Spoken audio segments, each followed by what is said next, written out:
पिछले एपिसोड में हमने देखा था कि कंपटीशन शुरू हो चुका था। उस कंपटीशन में जेनरन की फाइट लिन नाम के एक बंदे से हो चुकी थी। लिन वहां पर अपनी पावर का इस्तेमाल करते हुए जेनरन के ऊपर अटैक करने की कोशिश करता है, लेकिन जेनरन को तो उससे लड़ने में कोई परेशानी नहीं हुई थी। आसानी के साथ वो उसके सभी अटैक को रोकते हुए उसे वहां पर हरा भी देता है। इसके बाद बारी आई थी सिस्टर जाओ की, तो वहां पर उसका कॉम्पिटिशन ही नहीं कराया जाता क्योंकि उसके जैसा काबिल लड़ने के लिए कोई बचा ही नहीं था। उसे डायरेक्ट ऑफर दे दिया जाता है कि वो कौन से पीक में शामिल होना चाहती है। इस वजह से वो कह देती है कि वो ओल्ड मास्टर जेनरन के शेनमू पीक के अंदर शामिल होना चाहती है। जो सुनकर तो सारे के सारे लोग हैरान रह चुके थे क्योंकि वो पीक तो काफी टाइम से बंद हो चुका है। जिसके बाद यहाँ से ये एपिसोड शुरू होता है। तो इस एपिसोड की शुरुआत में जेनरन और सिस्टर जाओ दोनों वहाँ पर सीढ़ियों की मदद से शेनमू पीक के टॉप के ऊपर जाने की कोशिश कर रहे थे। वहाँ पर एक से बढ़कर एक खतरे जो होते हैं उनके ऊपर अटैक करते हुए उन्हें रोकने की कोशिश कर रहे थे, लेकिन वो दोनों सभी खतरों से बचकर आगे बढ़ रहे होते हैं। जितने भी अटैक थे वो अटैक अगर किसी भी बंदे को लग जाए तो वो उसकी जान लेने के काबिल थे। इतने ज्यादा स्ट्रॉन्ग अटैक वो सारे थे। और यहाँ का अटैक का ये रूल था कि अगर जो बंदा आगे बढ़ रहा है तो उसके ऊपर जो अटैक लगेंगे वो उसकी ही पावर के हिसाब से अटैक लगेंगे। जैसे कि सिस्टर जाओ आगे बढ़ रही थी तो उसके सामने धुएं से बनी हुई एक और सिस्टर जाओ आ चुकी होती है, जिसने ही असली वाली सिस्टर जाओ के ऊपर अटैक करना शुरू कर दिया था। मतलब ऐसा है कि जो इंसान सीढ़ियों को क्रॉस कर रहा है उसे अपने ही जैसे एक और इंसान के साथ फाइट करनी होगी जिसके पास उतनी ही पावर होगी जितना कि ओरिजिनल इंसान के पास है। इसी वजह से ये टेस्ट बहुत ज्यादा मुश्किल था। कई बार तो सिस्टर जाओ को वहां पर चोट भी लग जाती, लेकिन जेनरन को तो कोई फर्क ही नहीं पड़ रहा था। उसके ऊपर किसी अटैक का असर ही नहीं होता। वो बड़े आराम से सिस्टर जाओ के पीछे पीछे चलते जा रहा था और थोड़ी दूर आने के बाद वो वहां पर कह देता है सिस्टर जाओ से कि मैं थक चुका हूँ, थोड़ी देर के लिए यहाँ पर आराम कर लेते हैं। क्योंकि जेनरन को पता था कि यहाँ पर सिस्टर जाओ थक चुकी है, लेकिन तब भी वो रुकेगी तो नहीं। अगर वो खुद ही कह देता है कि मैं थक चुका हूँ तो उसके लिए हो सकता है कि कुछ देर के लिए सिस्टर जाओ रुक जाए और वो आराम कर लेगी, वरना अगर एक साथ वो चलती रही तो उसे नुकसान भी हो सकता है। तो जेनरन के रुकने की वजह से सिस्टर जाओ भी वहां पर कुछ देर के लिए रुक जाती है और अपनी पावर का इस्तेमाल करते हुए खुद को रिकवर करने की कोशिश कर रही थी ताकि आगे का जितना भी सफर बचा हुआ है वो उसे भी आसानी से क्रॉस कर सके। जेनरन जाओ से कहता है कि मुझे पता है कि तुम ना बहुत सालों से इस टेस्ट को पूरा करने की कोशिश कर रही थी, लेकिन मुझे समझ नहीं आ रहा कि आखिर तुम इतना ज्यादा इस टेस्ट को क्यों पूरा करना चाहती हो। क्या जुड़ा है तुम्हारा शेनमू पीक के साथ? लेकिन सिस्टर जाओ जो थी वो अभी किसी भी चीज का जवाब नहीं देती और दोबारा से वो वहां से आगे बढ़ने लग गई थी। नीचे शेन लाओ और बाकी सारे जितने भी लोग थे वो सभी एकदम परेशान होकर उन दोनों को ही देख रहे थे कि कहीं इन्हें यहाँ पर कुछ हो न जाए, क्योंकि उन्हें कुछ नहीं पता चल रहा था कि ये लोग कितना सफर तय कर चुके हैं और कितना सफर बाकी है। यहाँ तक कि उन्हें कुछ हो भी जाए तो भी ये लोग नीचे से नहीं देख पाएंगे। सभी लोग वहाँ पर इंतजार करते करते थक चुके थे कि अभी तक के रिजल्ट अनाउंस ही नहीं हुआ कि वो लोग शेनमू पीक तक पहुंचे या नहीं पहुंचे। छोटू मास्टर जो था, जो जेनरन को अपने पीक का डिसाइडर बनाना चाहता था, वो जेनरन के अभी वाले मास्टर से कहता है कि तुम यहीं रुको, मैं जरा कुछ जुगाड़ मार के आता हूँ और देख के आता हूँ कि वो लोग ठीक है या नहीं है। दूसरी तरफ जाओ जो होती है वो जैसे ही आगे बढ़ी थी उसके हाथों से भी कट लगकर खून आने लगता है। तब जेनरन वापस से कह देता है कि मैं थक चुका हूँ, रुक जाओ। जब जब यहाँ पर सिस्टर जाओ थकती तो जेनरन खुद पे लगाकर ऐसा कहता कि मैं थक चुका हूँ, इसलिए हमें यहाँ पर रुकना पड़ेगा। तो जेनरन की वजह से सिस्टर जाओ भी वहाँ पर रुक जाती और थोड़ी अपनी पावर को रिकवर कर लेती। सिस्टर जाओ वहाँ पर जेनरन से कहती कि मुझे एक बात समझ नहीं आ रही कि आखिर तुम मेरा पीछा क्यों कर रहे हो। तुम्हारे पास तो इतना टैलेंट है कि तुम मेरा पीछा किए बगैर डायरेक्ट ही अपना सीधा टॉप पर जा सकते हो, तो तुम यहाँ पर मेरा पीछा क्यों कर रहे हो? जेनरन कहता है अरे मैं तो बस क्यूरियस हूँ, मैं तो ऐसे ही साथ में तुम्हारे बढ़ रहा हूँ और हाँ मैं उतना ज्यादा टैलेंटेड भी नहीं हूँ, मुझे तुम्हारी तो मदद पड़ेगी। लेकिन सिस्टर जाओ यहाँ पर समझ चुकी थी कि जेनरन बिल्कुल झूठ कह रहा है। उससे अभी तक की एक भी अटैक नहीं लगा और जब भी अटैक लगने वाला होता है अटैक लगने से पहले वो साइड हो जाता है, जिसका मतलब साफ है कि अटैक उसके पास आने से पहले ही जेनरन को पता चल जाता है कि यहाँ से अटैक आने वाला है। लेकिन ये माउंटेन का जो अटैक है वो इतना ज्यादा मिस्टीरियस है कि कोई अच्छे से अच्छा बंदा भी इसके अटैक को पहले प्रिडिक्ट नहीं कर सकता कि कहाँ से अटैक आने वाला है। अगर ऐसा प्रिडिक्ट करना है तो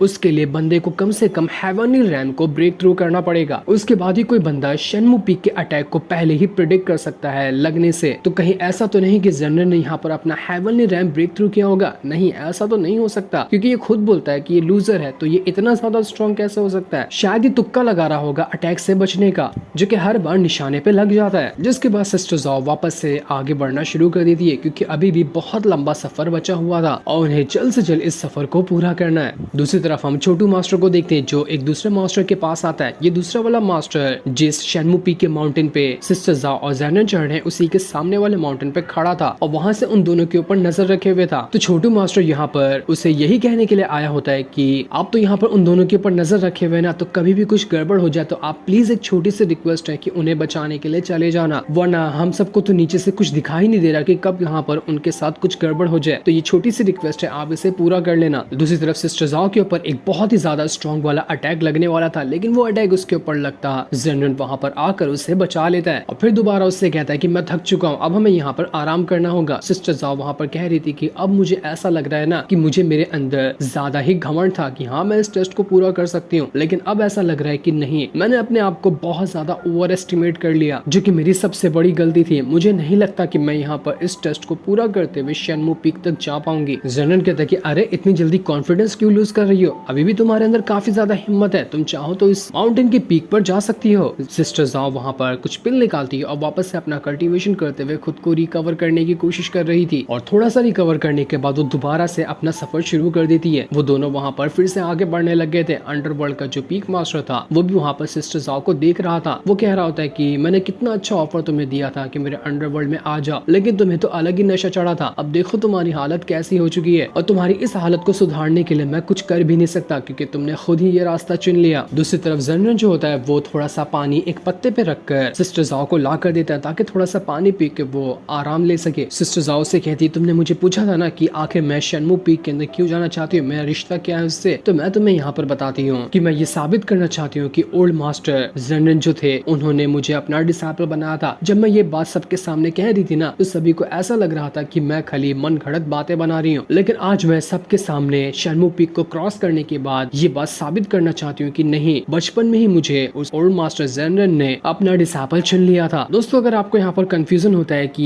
ये वाला जेनरन ये है और पुरानी लाइफ का जेनरन का भी नाम तो जेनरन ही है, तो हम अब से उसे जो पिछली लाइफ वाला जेनरन होगा उसे मास्टर जेन कहेंगे और इस वाले को सिर्फ जेनरन, ताकि आगे कंफ्यूजन ना हो। तो सिस्टर ज़ाओ यही साबित करना चाहती थी कि मास्टर जेन जो थे उन्होंने बचपन में ही उसे अपना डिसाइपल बना लिया था, और ये साबित करने के लिए उसे शेनमू पीक के टॉप पर जाना पड़ेगा। जेनरन कहता है, मुझे तुम्हारे पर पूरा भरोसा है कि हाँ तुम वही लड़की होगी जिसे मास्टर जेन ने अपना डिसाइपल चुना होगा, क्योंकि जेनरन खुद ही तो था पिछले लाइफ में जिसने सिस्टर ज़ाओ को वो स्वॉर्ड दी थी। सिस्टर ज़ाओ जेनरन से कहती है कि मुझे पता है जब भी तुम कहते हो ना कि तुम थक चुके हो तो उस टाइम मैं थकी होती है, मुझे नहीं पता कि तुम इतने ज्यादा एक्यूरेट कैसे हो जाते हो कि जब मेरी हालत खराब होने वाली रहती है तभी तुम कह देते हो कि थक गए हम लोग और थोड़ा आराम कर लेना चाहिए। मैं सच कह रही हूँ, अगर तुम यहाँ पर मेरे साथ नहीं होते ना तो कुछ भी करके मैं यहाँ तक नहीं आ पाती। तुम मेरे साथ हो तो मुझे खुद पर ही हिम्मत आ रही है कि मैं इस टेस्ट को पूरा कर सकती हूँ। मेरे दिल में एक राज छुपा है जिसे मैंने आज तक के कभी भी किसी को नहीं बताया, और वो राज ये है कि मुझे मेरे दिल के अंदर कहीं ना कहीं ऐसा महसूस होता है, क्योंकि दुनिया तो मानती है कि ओल्ड मास्टर जेन हेवन में चले गए हैं, लेकिन मेरा दिल कहता है कि शायद वो नहीं जा पाए और उनका हेवन में जाने का टेस्ट फेल हो गया। उसके बाद वो अभी भी दुनिया के किसी न किसी कोने में होंगे जो सबके सामने नहीं आ रहे। मुझे नहीं पता कि मेरी ये बात सच है या फिर नहीं है, लेकिन बस मेरा दिल ऐसा कहता है। जिसके बाद सिस्टर ज़ाओ की इतनी ज्यादा हालत खराब होने लगती है कि उसके ऊपर बेहोशी छा रही थी, वो बेहोश होने लग जाती है। जेनरन कहता है कि नहीं, तुम अभी बेहोश नहीं हो सकती, अगर अभी बेहोशी हुई ना तो उठना बहुत ज्यादा मुश्किल हो जाएगा। लेकिन सिस्टर ज़ाओ कहती कि नहीं, मेरा खुद पे कंट्रोल नहीं है, मैं बेहोश होते जा रही हूँ, और इतना कहते साथ ही वो वहाँ पर बेहोश हो चुकी थी। जेनरन ये देखकर घबरा जाता है कि आखिर इसे क्या हो गया। उसके बेहोश होने के बाद जेनरन सोच रहा था कि अब मैं क्या करूँ, अब मैं इसे कैसे ले जाऊंगा शेनमू पीक के टॉप पर। इसका तो सपना था कि वो शेनमू पीक के टॉप पर जाकर साबित करना चाहती है, लेकिन अगर वो वहाँ पर नहीं जा पाए तो सब तो इसकी।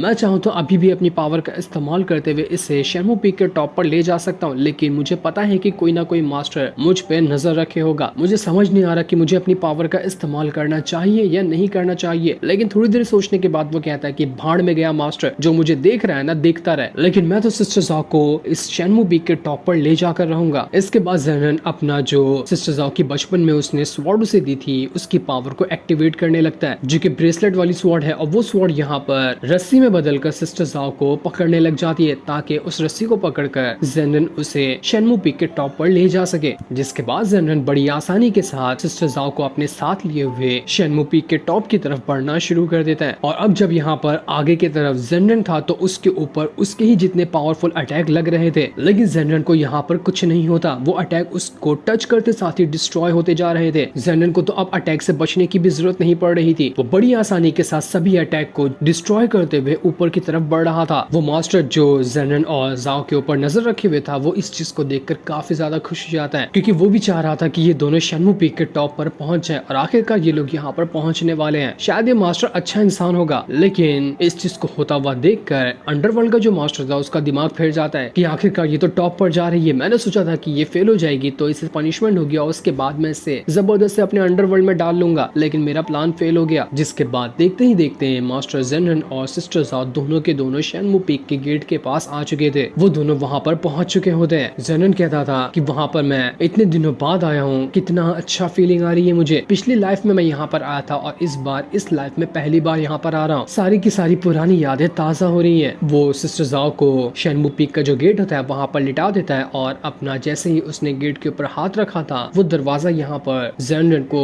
रिकॉग्नाइज कर लेता है कि हाँ ये तो वही मास्टर है जो कि पहले यहाँ पर रहा करते थे। तो एक ही सेकंड के अंदर वहाँ का दरवाजा खुल चुका था। अंदर आने के बाद जेनरन अच्छे से पूरे के पूरे शेनमू पीक को देख रहा था। वहाँ पर कई सारे कपड़े भी होते हैं जो कि पिछली लाइफ में वो पहना करता था, तो फटाफट से अपने कुछ कपड़े चेंज कर लेता है। चेंज करने की जरूरत ही क्या थी, उसके सारे के सारे कपड़े तो व्हाइट ही व्हाइट थे। और जैसे कपड़े चेंज करके वो बाहर आता है तो उसके सामने सिस्टर जाओ दिखाई देती जो कि अब होश में आ चुकी थी। वो एकदम हैरान रहती कि अरे मैं तो आधे रास्ते पे ही बेहोश हो गई थी ना, अब मेरी आंख खुली तो हम शेनमू पीक के अंदर कैसे पहुंच गए? ऐसा कैसे पॉसिबल है? कौन मुझे यहाँ पर लेकर आया? देखो झूठ मत कहना, तुम ही मुझे यहाँ पर लेकर आया ना, लेकिन तुमने कैसे लेकर आया मुझे यहाँ पर? मुझे तो यकीन ही नहीं हो रहा। जिस पर जेनरन कहता है कि अरे नहीं नहीं, मेरे अंदर पावर नहीं है, मैं तुम्हें कैसे ला सकता हूँ? वो हाँ, जब तुम बेहोश हुई थी ना तो एक फेरी आई थी जिसने हम दोनों को अपनी पावर की मदद से उठाया और इसके अंदर लाकर छोड़। सिस्टर जाओ कहती कि क्या तुम्हें मैं शेनलाओ जैसी 10 साल की बच्ची दिखाई देती हूँ जो तुम्हारी ऐसी बेकार की कहानियों पर भरोसा कर लूंगी? मुझे सच सच बताओ कि तुम मुझे यहाँ पर कैसे लेकर आए? जेनरन कहता है कि अरे यार, लगता है थोड़ी अच्छी कहानी बनानी चाहिए थी, इसे तो मेरी कहानी पे यकीन ही नहीं हुआ। वो कहता है अरे बहुत ही बेकार स्टोरी, कभी टाइम मिला ना तो आराम से तुम्हें बता दूंगा, अभी बस एंजॉय करो, तुम यहाँ पर पहुंच तो गई। इसलिए सिस्टर जाओ वहाँ पर जेनरन की स्वॉर्ड को ढूंढने लगती है कि आखिर वो स्वॉर्ड कहाँ पर चली गई, क्योंकि जेनरन की जो स्वॉर्ड है उसकी मदद से ही यहाँ पर शेनमू पीक को पूरी तरह से एक्टिवेट किया जा सकता है। उसके बाद ही जो नीचे होगा उन लोगों को पता चलेगा कि ये दोनों शेनमू पीक के अंदर पहुंच चुके हैं, लेकिन उसे पूरे के पूरे पीक के अंदर वो स्वॉर्ड दिखाई ही नहीं देती, जिस वजह से वो एकदम ज्यादा उदास हो जाती है कि आखिर वो स्वॉर्ड कहाँ पर चली गई। वो स्वॉर्ड तो पीक के अंदर मौजूद ही नहीं है। अगर वो पीक के अंदर मौजूद नहीं है तो